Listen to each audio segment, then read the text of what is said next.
pala ang isa sa mga dahilan o ang isa sa reason kung bakit tinanggal si PNP Chief Torre. Ayon rito kay Amy Marcos, narito sa ngayon ang isa sa letters na isiniwalat ni Senator Amy Marcos ang mga plano umano ni PNP Chief kaya ito tinanggal sa pwesto.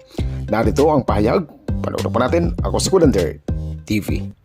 Ang pagkaalam ko, na-demote si Natatis at yung Bangko General na Ilocano, nagdadaing kung bakit daw nangyari yun. Kaya sinita ko siya, sabi ko, hoy, ba't ganun? Nako, may balik yan, dahan-dahan ka. Pero magiging bilang anghel ako at nagpapaulman nila, wala akong alam. Ang alam ko lang, ang balita ko, doon sa mga appointment ng mga army at iba pa, talagang hindi sila nakipagkonsulta kay Secretary John Vic, hindi naman tama yun. Siyempre, may boss tayo lahat.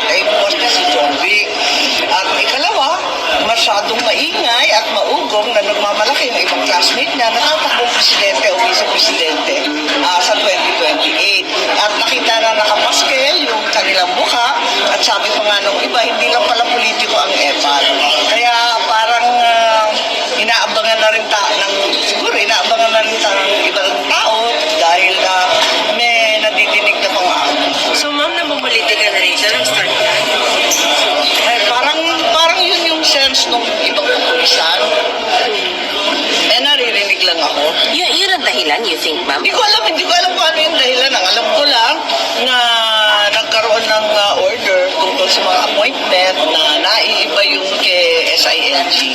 Hindi naman maaring gano'n. Dapat naman talagang magkasundo sila. Nakakahiya naging problema pa yung alitan nila. Hindi tama yun. You find it disturbing yung parang sabi niyo, ma'am, pamumuliti ka po, yung General Torre?